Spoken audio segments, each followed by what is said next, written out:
निसर्गाचा सगळा बघून थोडाफार पाण्यामध्ये पाय वगैरे ओले करून थंडगार पाण्याचा ओलावा घेऊन आता आपण जाऊया सकीक अंघोळ घालण्यासाठी. तर मंडळी, आजच्या ब्लॉगमध्ये आपण सकीक अंघोळ घालतो आणि आमच्या नदीवरचा निसर्ग बघतो. असं व्हिडिओ शेवटपर्यंत नक्की बघा.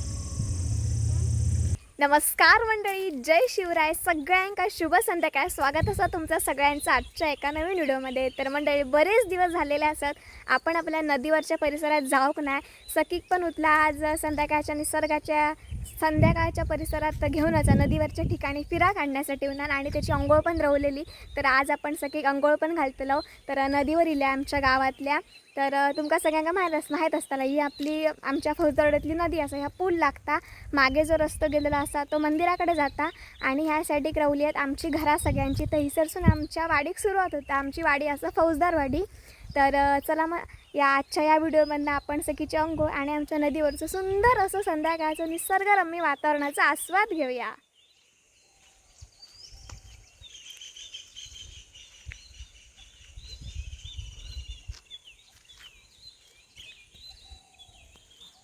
तर आता माझी सौभ्या असेल ना, तर सर आमचा गणपतीचा गणेश चतुर्थीचा विसर्जन वगैरे असतं. गणपती बाप्पाचं विसर्जन आम्ही विसर्जन करतो मरगजवाडी, फौजदारवाडी आणि लिंगतवाडी.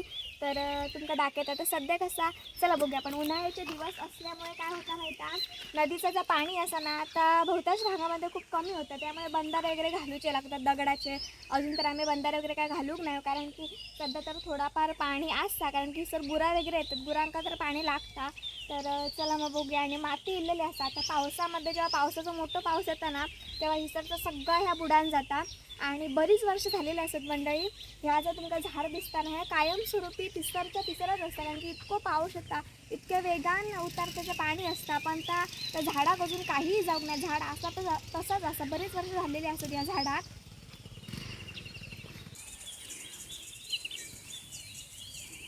तर नदी उठल्यानंतर गावाकडच्या नदींवरती ना खडपा खूप असतात. इसर पहिल्यांदा कपडे वगैरे पावसात जास्त नाही, पण ते मधल्या टायमिंगमध्ये कपडे वगैरे धुक येतात. जास्त प्रमाणात गावाकडची माणसं नदीकडे किंवा ओहळात कपडे धुतात, कारण की ते वाहता पाणी असतं. त्यामुळे कपडे पण स्वच्छ होतात आणि पाणी तिसरच राहून नाही जायत असतं. पण आता इसर पाणी खूप म्हणजे खूप कमी असा.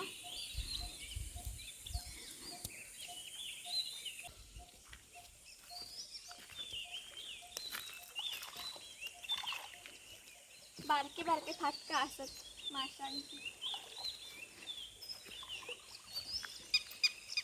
संध्याकाळचं सगळं शांत वातावरण असल्यामुळे ना पक्ष्यांचा आवाज ना खूप सुंदर असं ऐका घेता. गावाकडे नदी निसर्ग ह्या सगळ्यातच आपणाक एक चांगलो अनुभव भेटता. तर आता निसर्ग सगळा बघून थोडाफार पाण्यामध्ये पाय वगैरे ओले करून थंडगार पाण्याचा ओलावा घेऊन आता आपण जाऊया सकीक अंघोळ घालण्यासाठी. तर सकीक मी या बांधान ठेवलेल्या पुलावरती बसताना घेतला, कारण की तिसर त्या वाळूमध्ये ना ते काय चलाक जमणार नाही आणि आता खूप भियाता तिचं खडाप नसल्यामुळे. म्हणून आता आपण खालती जाऊया नदीच्या दुसऱ्या भागात. तर चला मग या बघा सकी आपला इसर बसला. चल चल अंघोळ करूक चल. तर म्हणजे त्या साईडचं नदीचं भाग बघेपर्यंत सकीक मी इसर बांधलेला आहे, कारण की त्या वाळूमध्ये ते का चलाक वगैरे जमणार नाही, तर घाबरता खूप. आणि एकदा भियाल्यानंतर परत त्या जागी जायचं नाही, म्हणून मी तडे भराकच नाही. इसर कसं आता बसाक शकता. इसर मागे मी साखळी बांधलं त्याची आणि ते का बसात ठेवलं इसर. ह्या जर आता तुमका पूल दिसता ना, ह्या खूप म्हणजे खूप जुना पूर्वीचा पूल असा. त्या साईडीक जर तुमका पूल दिसता, तर त्या पुलाच्या अगोदरपासून ह्या पूल इसर असा बांधलेला असा. आमच्या गावातला खूप जुना पूल असा. आणि तुम्ही सध्या त्याची हालत बघू शकता. पावसाच्या अति वेगामुळे जर पाणी उतारतेचं ना येताना, त्याच्यामुळे त्या पुलाची खूप वाट लागलेली असा. तरी पण अजून तर त्या पूल असा, म्हणजे त्याचा खालचा जो मेन भाग असा ना तो तर असा, पण त्या वरच्या साईडनं सगळा गेला बांबू वगैरे लावून एका व्यवस्थित केलेला असा. कारण की पावसामध्ये पाणी कसं खूप जास्त येतं, वरनं सगळं पाणी येतं. त्यामुळे त्या पुलावर ना पुलात पाणी वगैरे येतं. त्यामुळे कसं त्या पुलाच्या अलीकडच्या भागांमध्ये जी लोकं येतात किंवा शेतीचा काही भाग असतात त्या ठिकाणी, म्हणजे देवळाकडे वगैरे, मग त्या लोकांका येण्या जाण्यासाठी वाहतूक करण्यासाठी खूप कठीण होता. त्यामुळे इसर असा त्याचा सपोर्टसाठी वरून बांबू बांधलेला असा. तरी पण मुश्किल आहे, तरी पण पावसामध्ये लोक येतात. काही जण पुलाक जर थोडा पाणी कमी असला तरी येतातच. तर सखी विषय, कारण की बऱ्याच जणांची कमेंट्स होते की तुम्ही सखी घरातच बांधून ठेवताय, परत त्याच्या तोंडाक मास्कच असता, आता काय म्हणजे तुम्ही ते काय खाली घालणारच नाही. तर जर तुमका तसं दिसत असं तर तसं कायच नाही. कारण की सखीक मी आता हाडून 5-6 महिने झाले असतले सखी आमच्या घरात येऊन. तर मास्क लावचा विषय असो की ता म्हणजे ता काय करता, जर ते खडे तरी बाहेर आम्ही घेऊन गेलो तर ता कराड वगैरे न आता दुर्वा वगैरे खाल्यानंतर ठीक असा, पण ता न खाण्याच्या ऐवजी त्या पेप्सीचे प्लास्टिकचे कागद खाता, काहीतरी विष्ट असली एखाद्या प्राणाची तर ता खाता.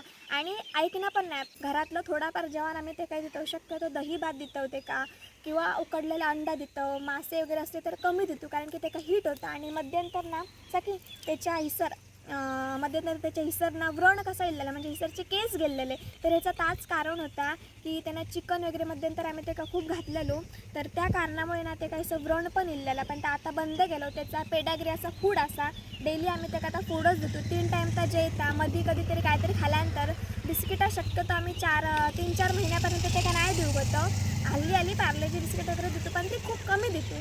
आणि त्याचे डोस पण झालेले असतात, 2 डोस झाले आहेत, पण ते इथून पुढचे डोस किसले असत ह्या माका माहीत नाही. तरी पण मी माहिती घेत आहे ज्यांच्याकडनं माहीत असतात तर त्या साखळीचं सांगायचं राहिला तर कुत्रे आवडत असल्यामुळे काय आता सखी त्यांच्याकडे म्हणजे असा भुंकान जाता असा त्यांच्यावर अटॅक करता, म्हणजे त्यांच्या पाठसून जातात. चुकान जरी एखाद्या गावातल्या कुत्र्यानं ते का काहीतरी चावलं बिवलं तर का तेकाच बाबताला त्याच्या शरीरात तर खूप म्हणजे खूप धोक्याचं असतात. त्याच्यामुळे साखळी घेतो की त्या आम्ही जाऊ तिचं तर आमच्या बरोबर असतात. आणि अजून पण त्या बाकीच्या कुत्र्यांसारख्या बरोबर चालणार नाही. साखळी ठेवली तरी त्या वडत फरफरत भरता मागच्या माणसाक. मास्क आणि साखळी ओके आणि समजलं ना किती बांधतो.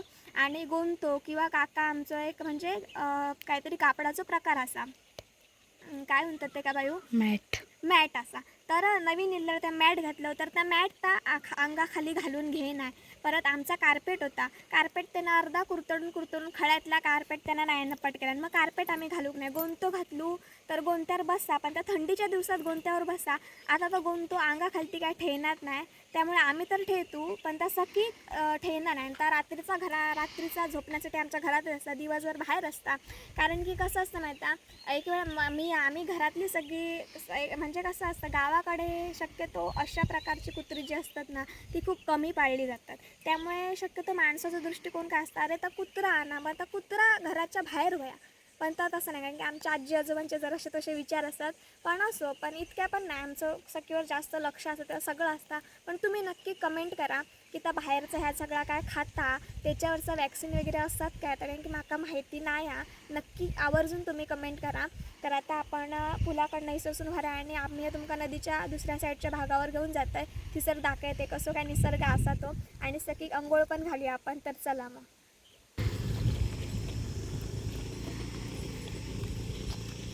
तर आपण आता नदीच्या खूपच्या भागात जाऊया. पाणी सगळं सुटलं, इतर जास्त खडपा असतात सखी.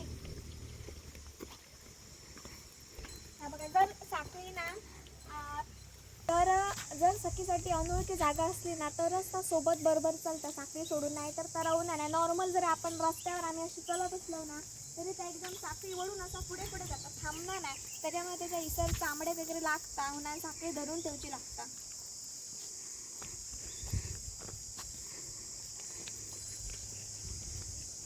इसरचा परिसर भारी वाटतं काय नाही, नक्की कमेंट करा. नदी तुमका आमची नदी कशी वाटली ती. पावसात खूप मस्त असतं, ह्या सगळा भरलेला असता. आणि आता मी जिथं उभे असे ना तर कोकणात कसं प्रत्येक जागेंका शेताच्या वावरांका अमुक नावं असतात. तर या जागेक नांगर सडोसा उतला जाता. तर आमच्या नदीक नांगर सडोसं नाव किती दिलेलं असं हे आपण मी तुमका सांगते पुढे गेल्यानंतर ती जागा दाखवून.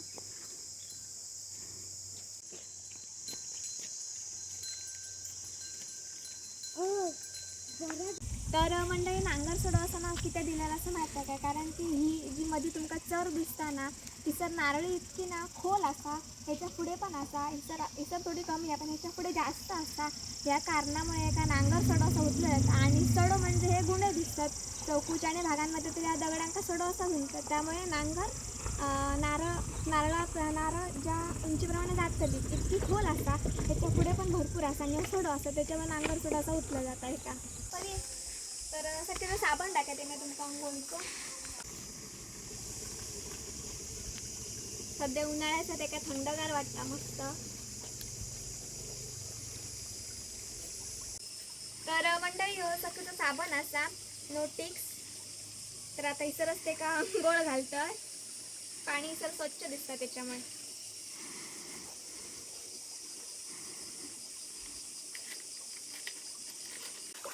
हा बिया नको राव. ते का रोज आम्ही बाथरूम मध्ये घालतो, कधीतरी नदीवर घालतो अंग. बस सखी हा मस्ती करू नको.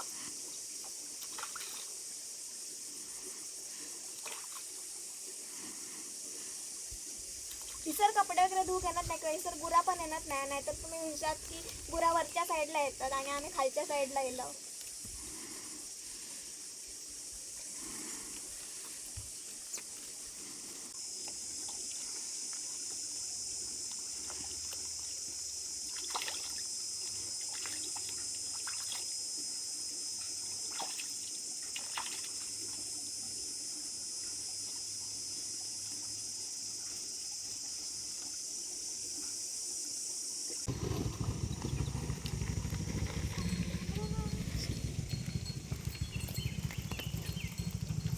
तर मंडळी सखीची आंघोळ झालेली हा थांबे.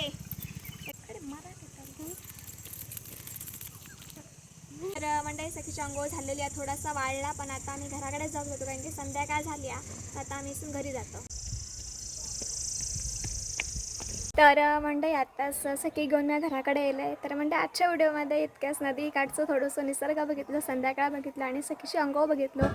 भेटा एका नवीन व्हिडिओ घेऊन एका नवीन दिवसाची सुरुवात. तोपर्यंत काळजी घ्या. Bye bye, take care.